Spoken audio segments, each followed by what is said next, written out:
Not everyone around you is harmless.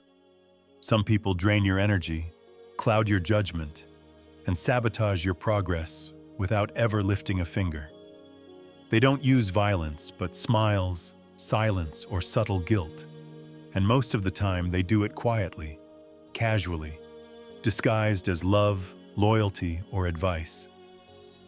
Machiavelli didn't just talk about kings and politics. He studied the real battlefield, people, their games, their masks, their patterns. He knew the real danger isn't always outside. Sometimes, it's the ones disguised as friends, lovers, or mentors, smiling, helping, advising. In this video, you'll discover 6 dangerous types of people that silently sabotage your power, your peace, and your purpose. Stay until the end, because each one of these types could already be in your circle without you noticing. And once you learn how to spot them, you'll never be controlled again. Type 1. The friendly rival, the one who competes quietly.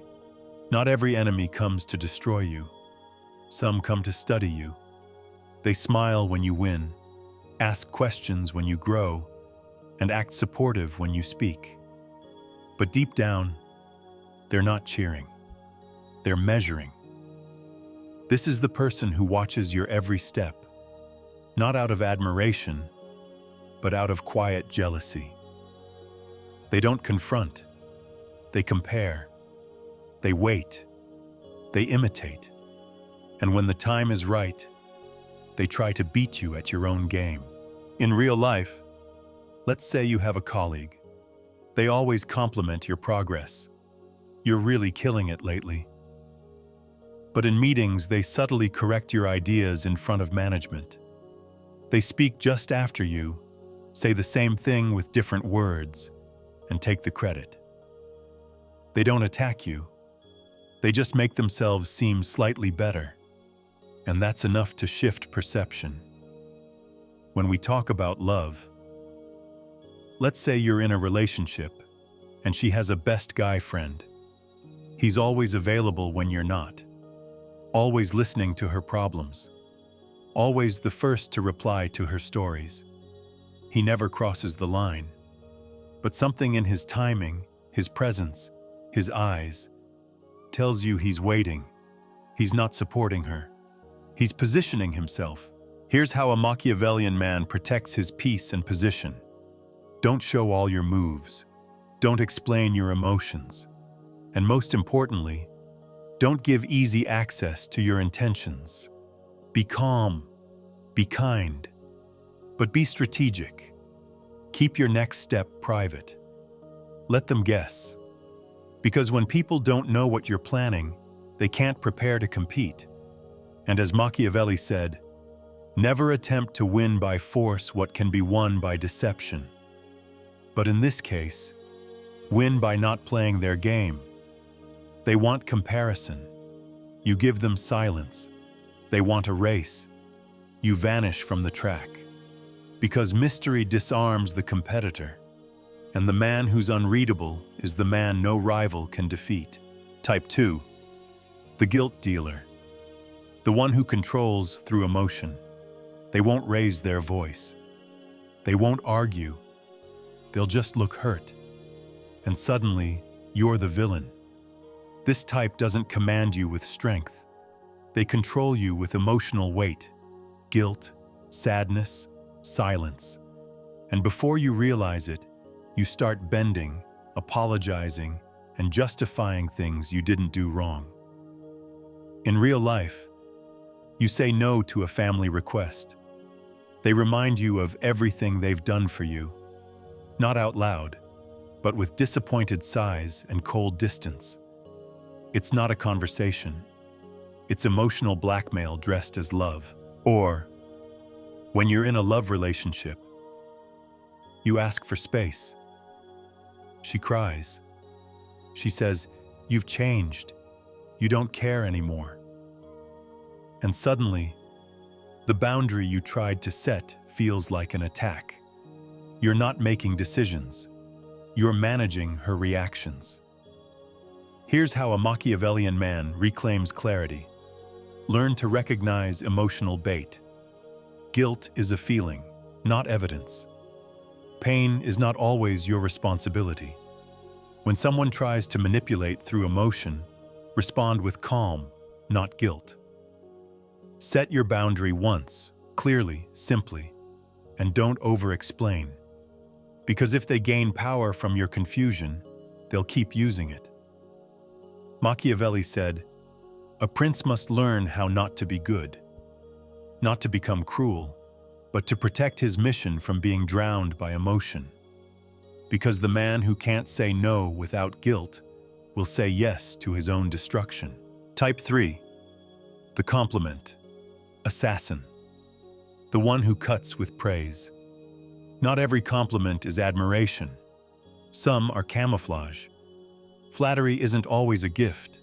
Sometimes it's a setup. These people don't criticize you directly.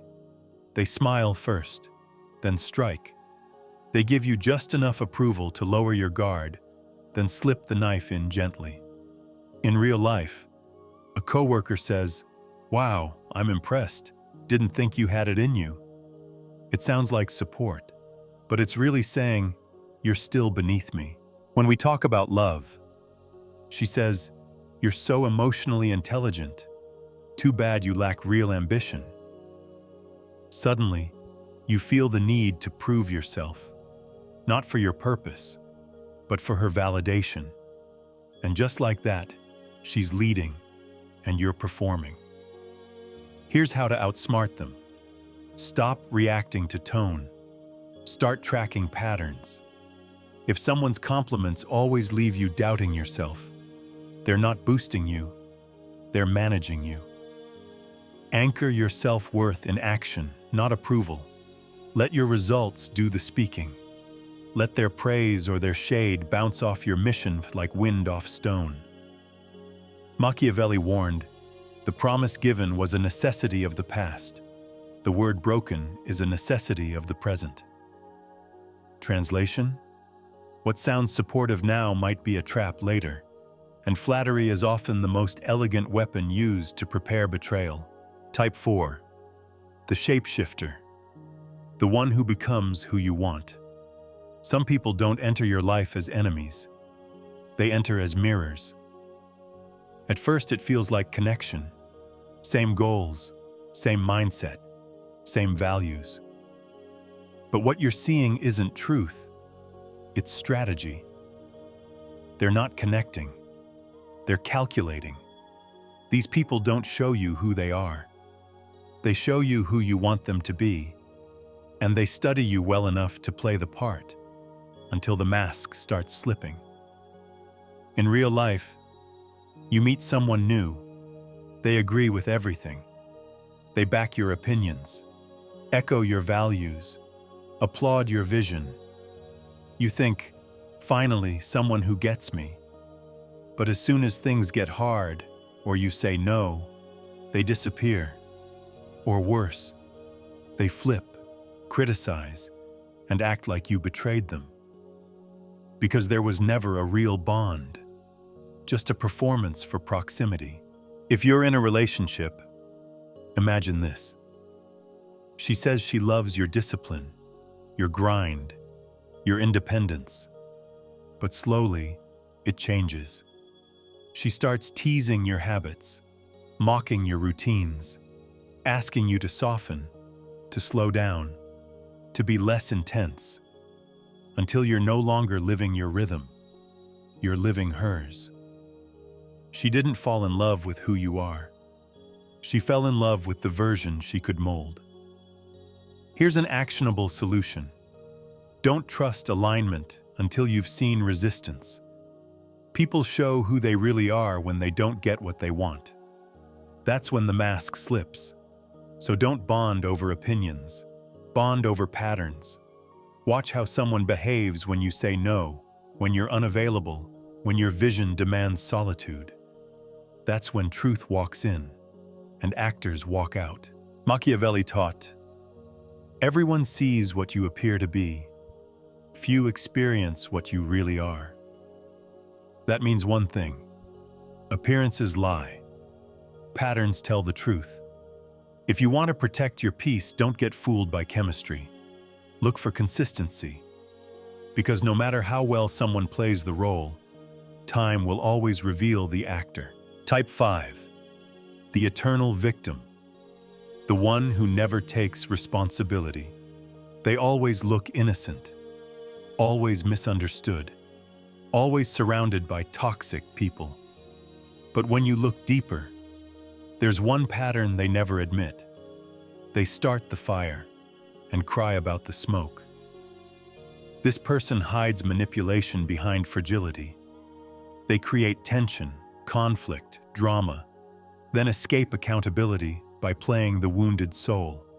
And if you're not careful, you'll end up apologizing for things you didn't even do.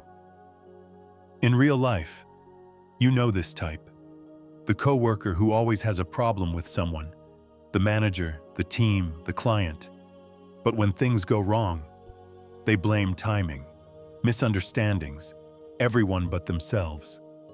And if you confront them, they get emotional, flip the script, and make you feel like the aggressor. Suddenly, you're on defense, and they're the poor, misunderstood soul who just wants peace. If you're in a relationship, she tells you every ex was manipulative, every friend betrayed her, no one ever treated her right. At first, you feel sympathy. You want to be the one who proves her wrong. But what you don't see is this. The pattern isn't in the people she dated. It's in the way she avoids responsibility. And soon, you'll become the next toxic man in her story, no matter what you do. Here's your next strategic move. Stop getting pulled into the performance.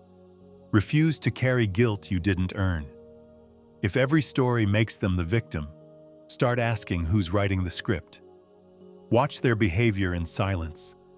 Let the facts speak louder than their feelings. Because the person who never takes responsibility is usually the one creating the most damage. Machiavelli warned, "Men judge more by the eye than the hand, because everyone sees what you appear to be, but few experience what you really are." Translation: pain can be real, but that doesn't mean it's innocent. Don't confuse emotion with truth. Don't let someone's tears blind you to their pattern. And don't let pity turn into prison. Type 6. The doubt planter. The one who kills ambition with concern. They don't yell. They don't forbid. They just ask questions. Are you sure? Is this really the right time? It sounds risky. They present it as care, but it's not support. It's subtle sabotage. They don't want to stop you. They just want you to slow down, second guess, shrink. And most dangerously, they wear the mask of love, friendship, or wisdom, so you listen. In real life, you tell a friend you're starting a business. They smile, then say, "That's cool, but are you really ready for that much pressure?" They frame it like concern, but it plants seeds of hesitation. And you walk away feeling less certain, not more prepared. When we talk about love and relationships, picture this. You share a new goal, a bold idea, a vision that lights you up. She says, "I mean, that sounds amazing, but what if it doesn't work? I just don't want to see you get hurt." She doesn't say no. She says doubt. And soon, you're not chasing your mission. You're chasing her comfort. Here's your next move. Don't fight their concern. Filter it. Ask yourself, does this come from fear or from experience? Only accept advice from people who've built what you want to build. And remember, what sounds like care can often be control in disguise. Machiavelli warned, there is no avoiding war. It can only be postponed to the advantage of others. Meaning, when you delay your path to avoid disappointing others, you don't create peace, you just hand them your power. So move forward. not with aggression, but with focus. Let their doubts stay theirs, and keep your vision yours. If you've watched this far, you've already done what most people avoid. And now comes the most important part. The part that separates watchers from warriors. Because what you're about to hear isn't advice. It's the shift that will protect your peace, elevate your standards, and change how you move for life.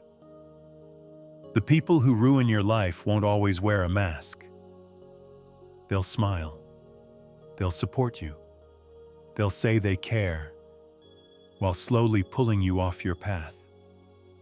They don't stop you with force. They stop you with guilt, with doubt, with comfort dressed as love, and you don't see it coming, because they don't attack. They whisper. They plant hesitation in moments where you were meant to grow. They reward your silence. They punish your strength. But today, you see it. You've stepped outside the illusion. You've looked behind the mask. And you've learned what Machiavelli would have told you himself. Never place your fate in the hands of those who benefit from your weakness. From now on, your circle is earned, not assumed. Your time is protected, not negotiated. And your path? It's not up for approval. Because real power doesn't come from being liked. It comes from filtering with precision, from walking away without guilt, from building a life no liar can infect, no manipulator can twist, and no snake can slither into. So remember this: if someone makes you shrink while pretending to support, cut them off. If someone drains your vision while claiming it's love, protect your mission. If someone guilts your strength, grow stronger in silence. You weren't born to be managed. You were built to lead, to see clearly, to walk through fire without losing yourself in someone else's smoke. And the moment you reclaim your energy from those who never deserved it, you don't just feel powerful. You become untouchable. This is not about hate. It's about strategy. It's about sovereignty. It's about knowing exactly who belongs near your mind, your peace, and your future. So stand tall, guard your space, and build a life where only the loyal survive. Because when the wrong people lose access, the right version of you rises. One last message for those who truly want to change their life. For those who are ready to detach from the 99% and play a different game. What I'm working on will change the way women see you and the way you see yourself. It's coming soon, so stay tuned. If this spoke to you, don't just keep it in your head. Write a comment, even just a few words.